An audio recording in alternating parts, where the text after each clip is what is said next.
Welcome back to a brutal Europa playthrough. This is episode 15. Unfortunately, I forgot to turn on the game audio, so all you're going to have in this episode is my voice without any sound effects going on in the background. So my choices were to redo the whole hour with audio or go ahead and we'll just deal with this episode. Now, there's quite a bit of construction and sorting going on, speeding it up, so hopefully it won't be too annoying without the game sounds. Sorry about that. The reason for that is that when I record coding videos, I turn off I do those live and I turn off the game sound, so I don't record that. So I'm not mixing my audio and the game sound and my voice at the same time. And I forgot to turn that back on, so I need a checklist of things to verify before I record. I think I'll put that on my checklist to write a checklist. All right, so we ended up at the base at the end of this episode, and we're going to motor on back before it gets too dark here. I can spot the dials here and then zip on back. Now, right now in the beta, there is a regression related to the jetpack. You can only fly a certain distance above the terrain, and that includes if you drill a hole, then that bottom of that hole represents from that point up to that distance, the maximum distance, which means that on the Vulcan run, if I leave my base, I can't get back up into the base because it's too far up.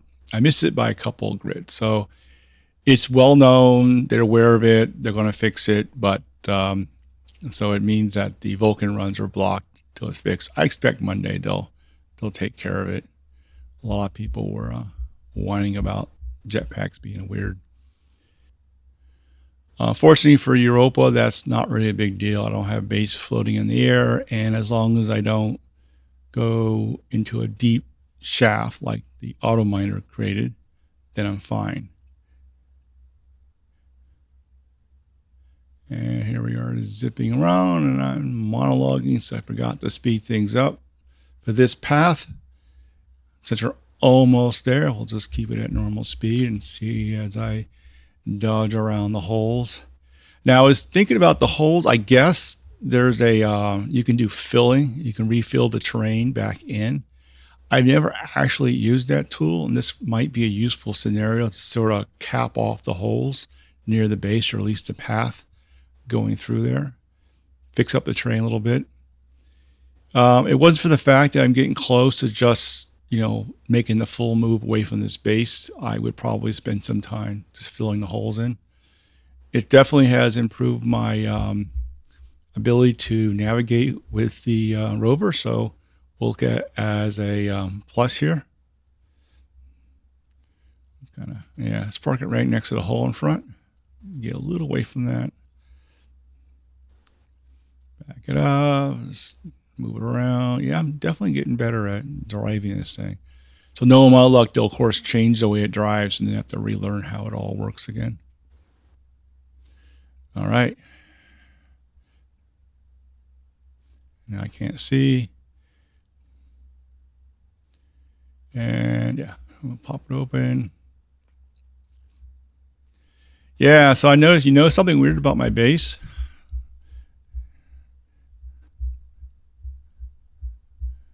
Apparently, there's a new door.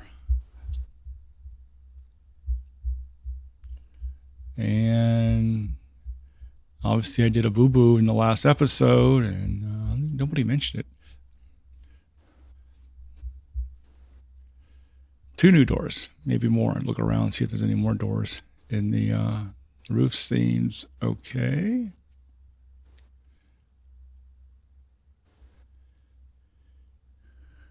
All right, let's see what's going on here. Oh, yeah, that would do it. Okay, so note to self, automate the doors, and we have frozen potatoes.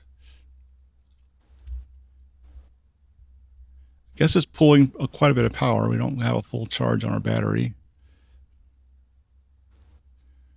So let's go ahead and Get rid of that. And any more. Let's check them all. And that one back here.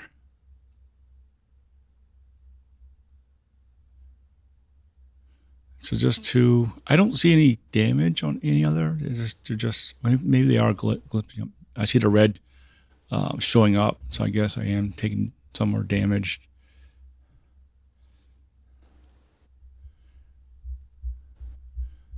This thing's just getting in the way, so I'm just gonna pop it off. If I can remember how to remove it. I think it's telling me to use a screwdriver. And then, nope, don't want to do that. Hand drill. It's in the way, and there's no reason to have it on this space anymore, so we'll go ahead and pull this out. So what's going on this episode? So this episode, I'm going to fix the hole in my base and fire up the furnace and reheat it again. I need to build a bunch of stuff for the other base, a whole bunch of frames.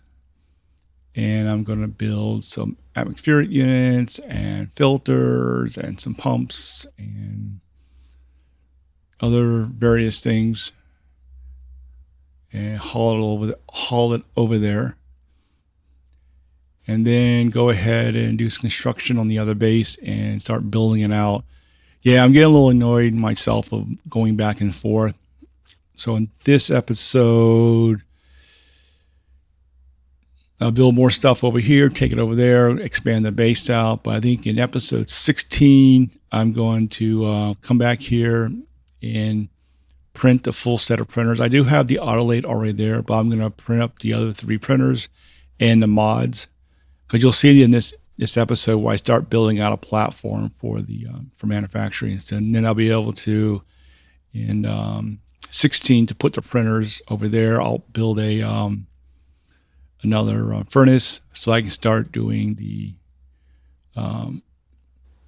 mining and building all in the other base and not have to come back and forth. Now, that can't happen until they fix the jetpack issue, because if I go down that shaft to do a mining, I can't get back up again. So I'll have to wait till they fix that. But I assume by then they'll have it fixed. It's just basically a regression. They have to I assume they just wanted to do the right fix. They were trying to solve a problem. And so I think they just have to rethink it a little bit.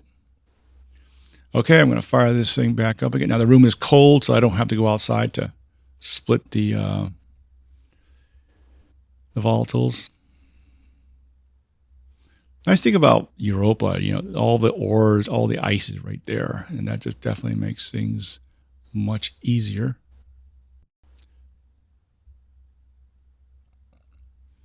And we'll click the little button there.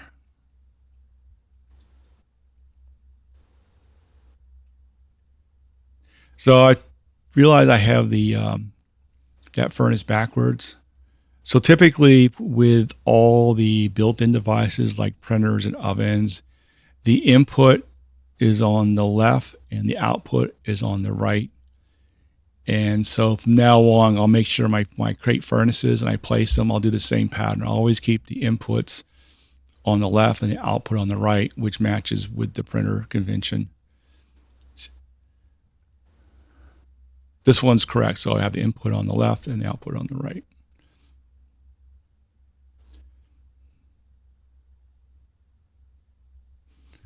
Okay, let's speed up this printing section. Okay, so we're gonna, I'm out of cobalt. I'm sorry, out of copper, and getting pretty low on iron. So I decided to go out and do a little more copper mining.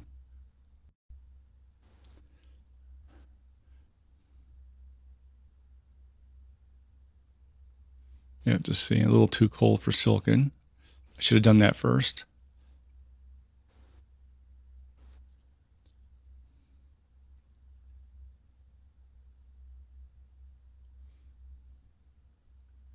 Now it was making funny noises, so I lower it down. is making the groaning noises. So I lowered it down a little bit to get it past the noise part.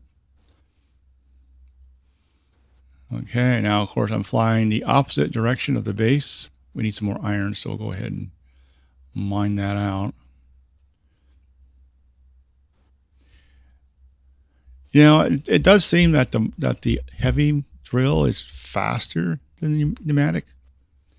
At least it's easier to switch the batteries out, or maybe it's the same speed.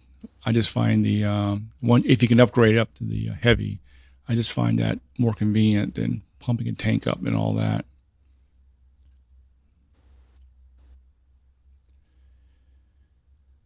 And there's some copper there.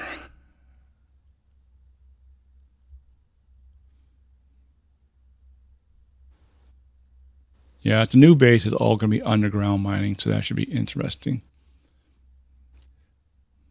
Given that I'm in a pretty high area with two mountains next to me, that should be... what if I could dig tunnels out and drive the rover underground?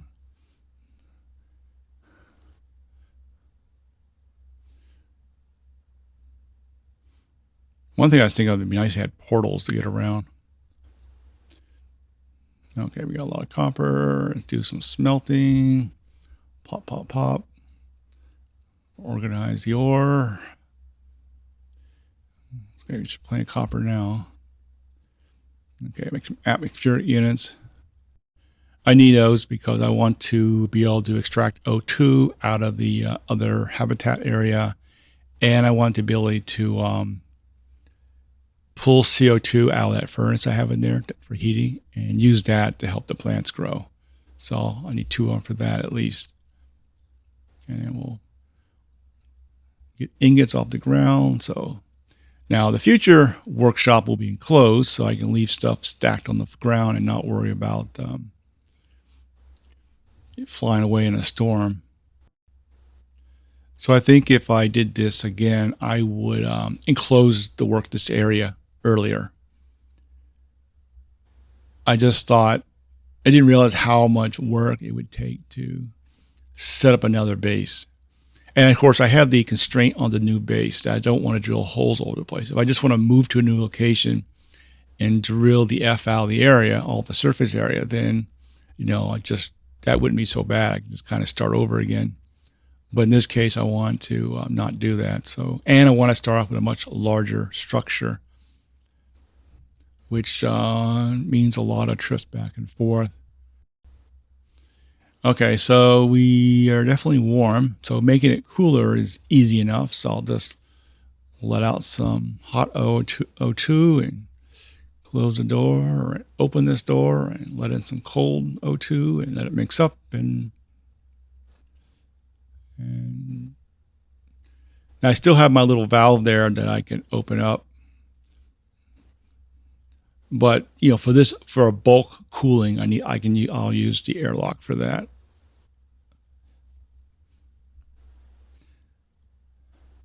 I just want to get it into a reasonable temperature range so I can eat and drink in here.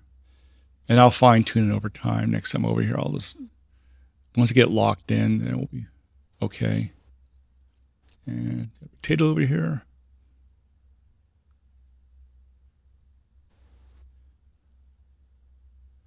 And I got to replant the potatoes. But I have a bunch of potatoes here I can replant. So I go ahead and do that. I'm going to wait till the temperature stabilizes. I won't replant in this episode. I'll wait till probably next episode. And since we have dead plants, we can turn all this off for now.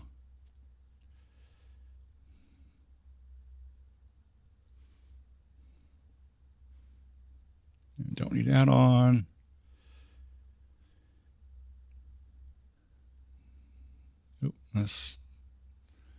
And not forget to leave it on.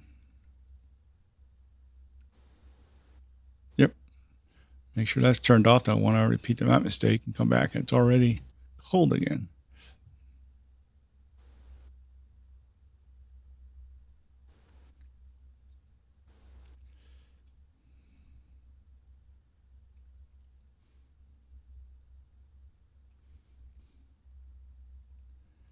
And I'm just printing up stuff I might need. So some pressure regulators, some pumps.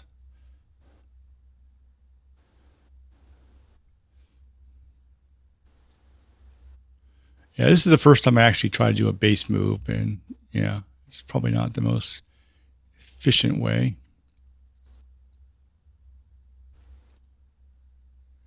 I think if I just built a small core base, put the auto miner in it, drill down, and then print all the printers off in mod, and just set up a quick small little base that can grow around that area.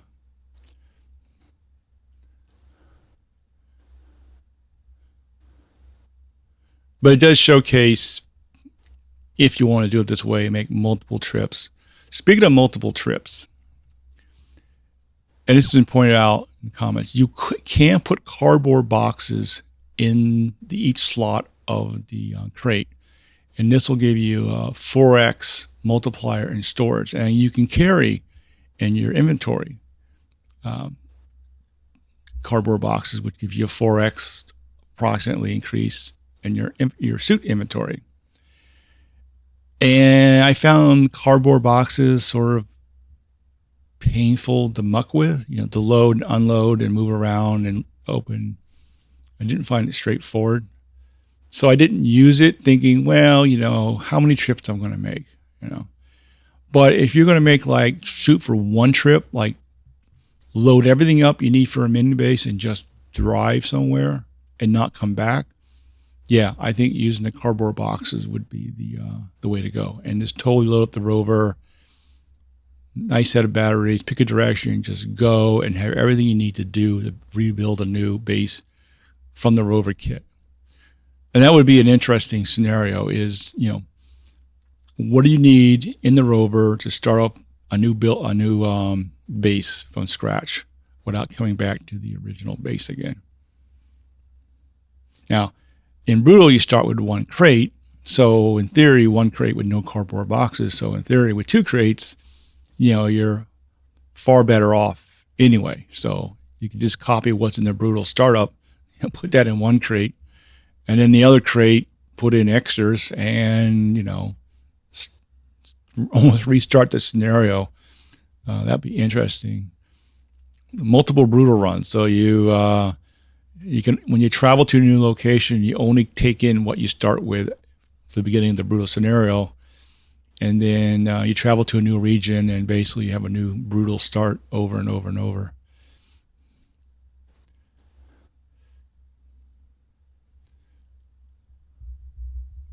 And just see what's going on here real quick. Make sure everything is not going too hot. Now, there's a risk if it gets really too hot, it just, blow up again. But there's quite a bit of gas in there, so it should be fine. We're in a good range right now. Have to get, well, I guess it doubled the heat. Let's try to get to a reasonable, just double checking everything is good. I'm leaving, so make sure nothing is wonky in here before I take off. And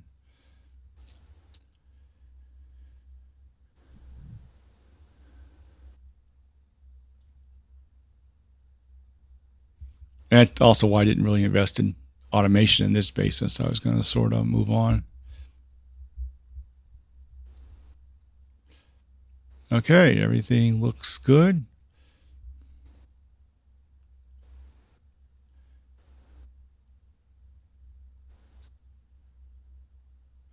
Of course, the map is really, really big, so once I get out of this area and without the holes in it, you can just kind of drive at night too. Guess you could fall off a mountain, I guess. Oh, daylight. All right, so yeah, right there.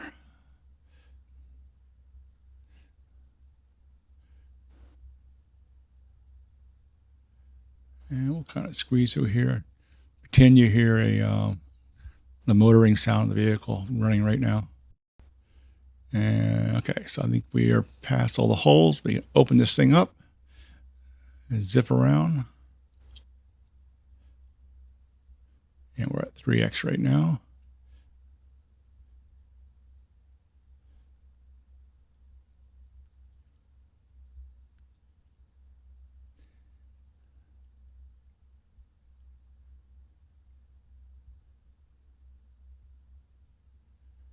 be interesting how they solve the distance problem between these locations now.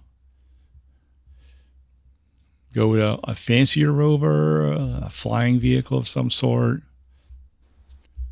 portals. Portals would be kind of cool. Portal around your bases.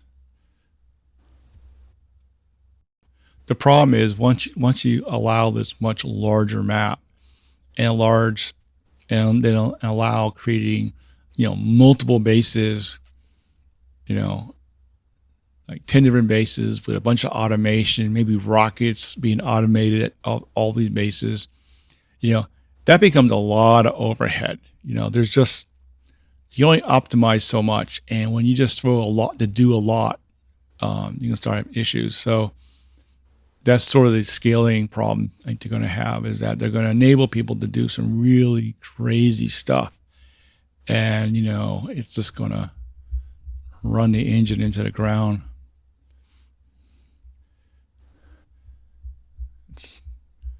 It's not magic, If you're going to simulate, 100 computers running, doing complex logic and manipulating valves, which changes the physics aspect of moving gases and all that, you're just putting a lot of load on the engine. And add multiplayer to that, and that becomes even more fun.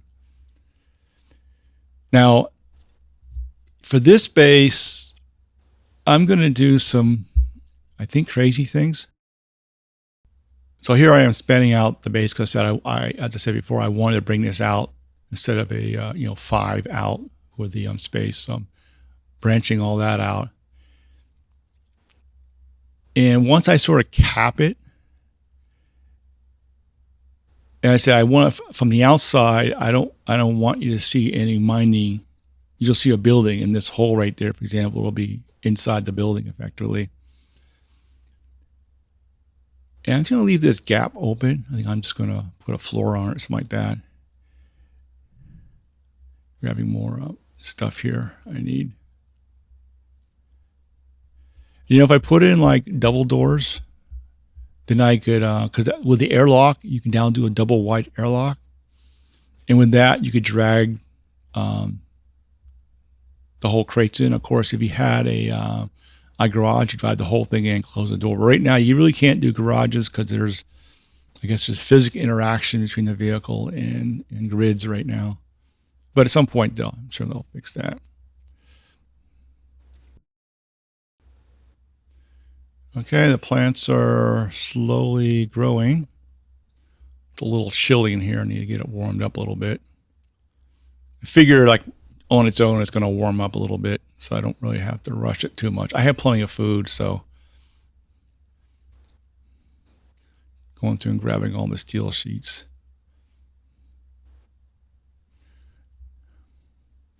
Yeah, so definitely the issue of, going back and forth and becoming annoying. So I'm trying to get this platform or work area platform set up. And I said, I'm being very careful about when I drilling down that I don't disturb any of the ground from the outside, just to keep it, like I said, I just want to have a building dropped in the snow with no visible mining anywhere, just sort of a mini goal of mine. And we've got plenty of batteries, plenty of power. And this is coming right off the power generation. The main large station battery is still sitting inside.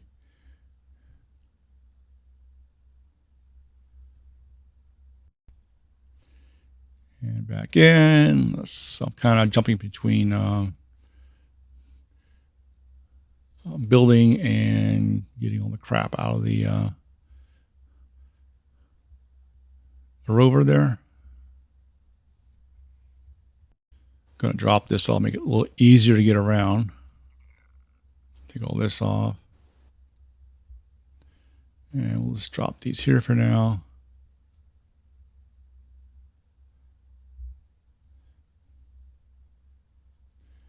And let's mine a little bit down. So I'll be doing this.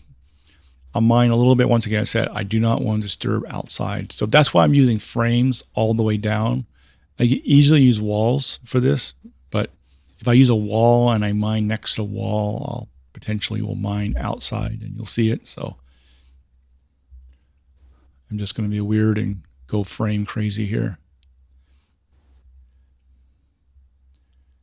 And then once I do that, I mine a little bit more, just so I have an edge so I can get the next row of frames down. So this room will be 2 frames high. That allowed me to put in large insulated tanks in here.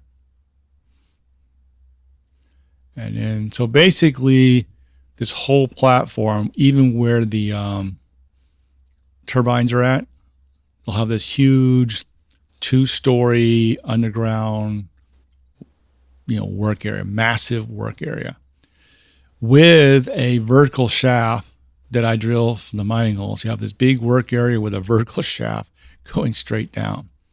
Then I actually want to heat the whole thing. Because there's natural O2 now in the environment. So once I get it fully enclosed, get airlock on it, then go ahead and heat it. That'll take a bit. Probably set up multiple furnaces and start heating this whole thing up. And not only heat this huge work area, but heat the mining shaft.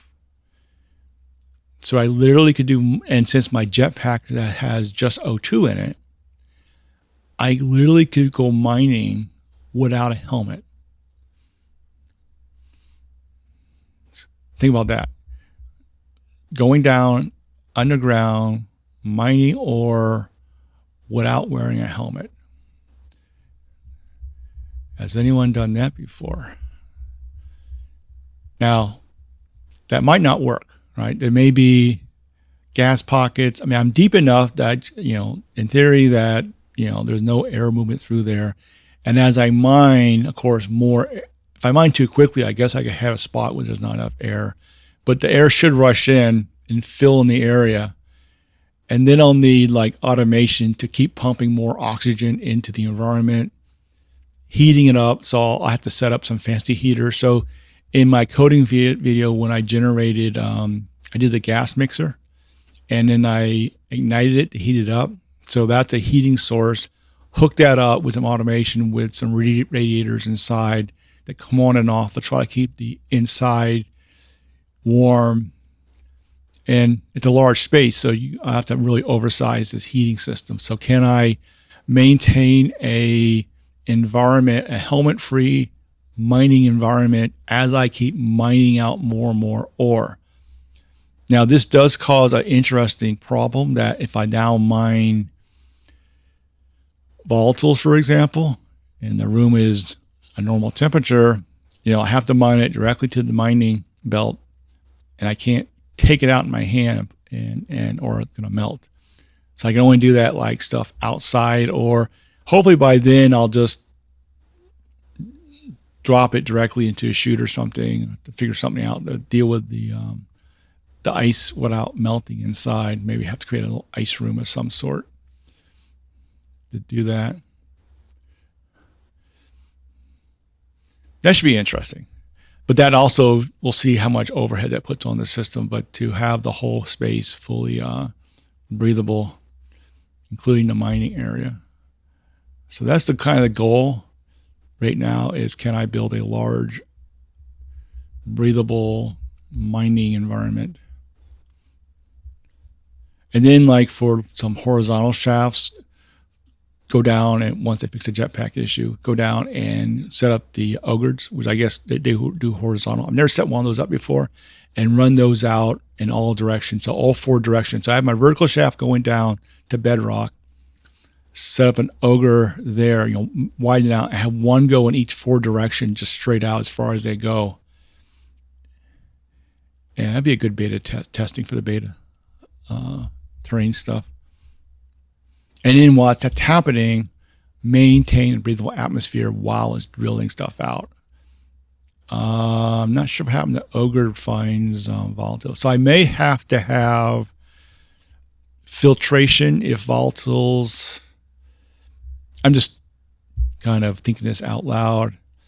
The other solution is if I have that, oh God, all that O2 in there with volatiles melting. That should be interesting. I think you need a certain percentage of volatiles before it ignites.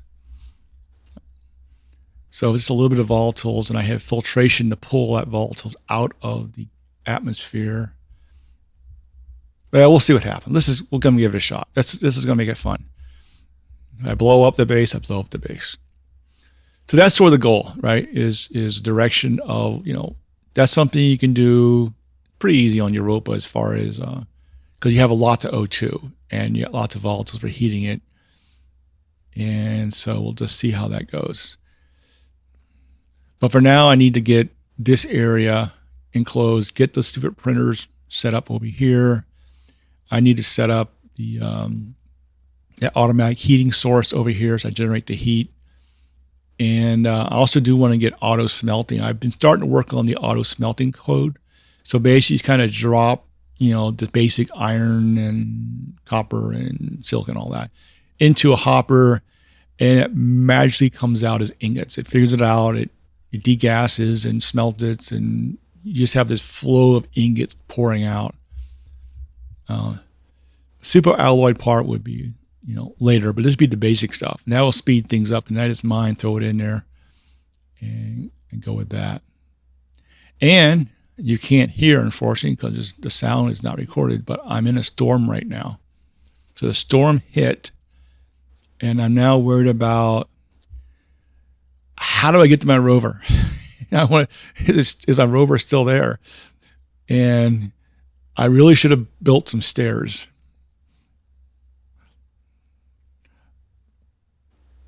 And here we go, flying away. Uh-oh. So using a jetpack doesn't work very well. Force my way. And I should have set up a weather station at this base. Yeah. Okay. Oh, I see a little divot on the side. Okay. Well, it can't be perfect, I guess. I might have to go try to fill that in.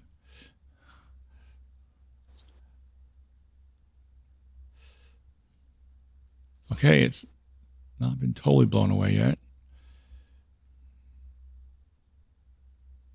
And I think stuck in this little crevice area is protecting it,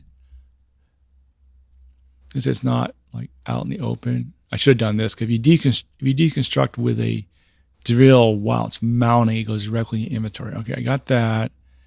Now, unfortunately, when I take this apart, I don't get the subcomponents, but at least I'll save the base rover.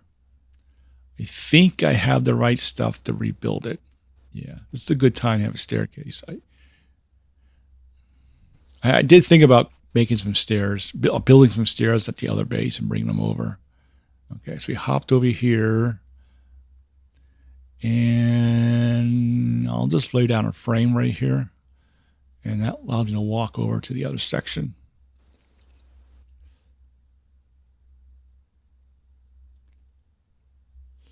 Get the welder.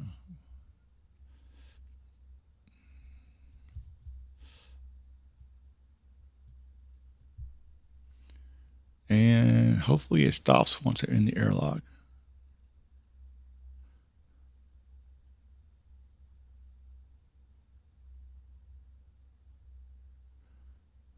Coming right to the door, and not in here though. It's in the airlock, but it's not in here.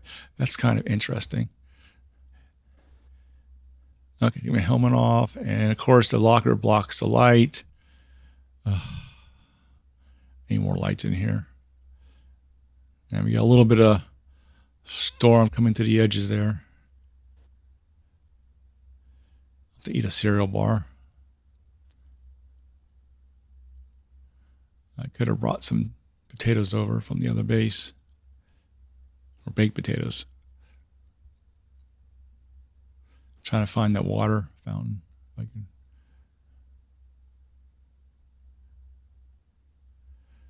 I go, heck, well, I'll just drink one of my bottled water.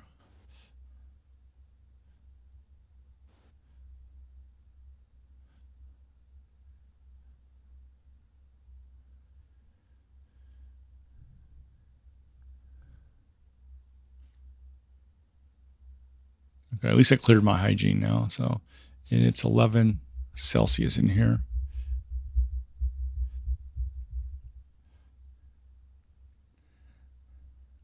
I guess I could drop in a simple wall heater on here and just, they take forever to run, but just to add a little bit in here.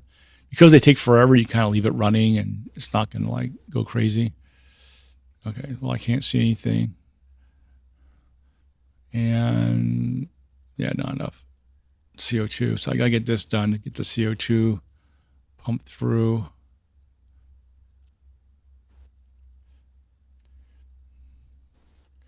And we'll do that. And I'll dump my canister in here. And I need to put a proper exhaust pump in here so I can just empty the whole thing fully.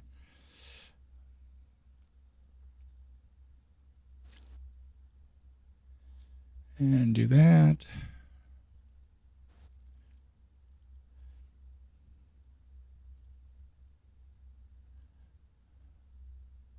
And I'll run it this way. And how far will that go? Oh, well, that goes all the way around. Probably better the other way.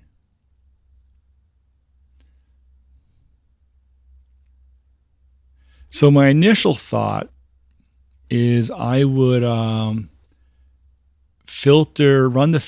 the output line of the furnace into the input line of the filtration unit, and then filter out the CO2. Is why I made the CO2 filters, and then anything that's not CO2, push it back into the furnace. And then I sort of decided, well, but there's CO2, there's nitrogen, and, a little bit of O2. O2 is not an issue, of course, for Europa and the pollutants. So maybe what I should do is, bring in the gas from the furnace, and anything is pollutant, dump that out, and everything else, since there's no volatiles in here, what I should do, I need one pollutant, one volatile filter. So if those are in there, dump those outside. Everything else, dump inside. So that little bit of nitrogen and whatnot I can keep. But unfortunately, I didn't print the volatile or pollutant filters. They're at the other base. And this is where having those printers set up locally would be really nice. So we go boom, boom, and then we'll do the last one as insulated. And I have to put a vent on the other side of that.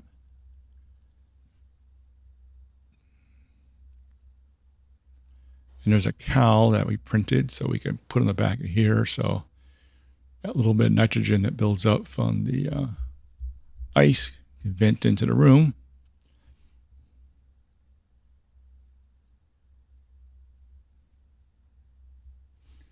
And the storm is still going. All right, so what's going to happen now? We're almost at the end.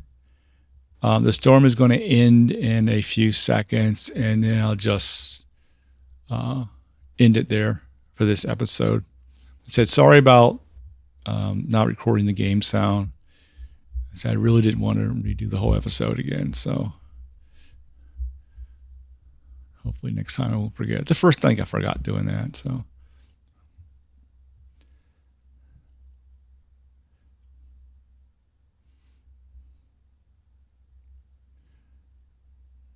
And look at that, and it stops. All right. So until next time, see ya.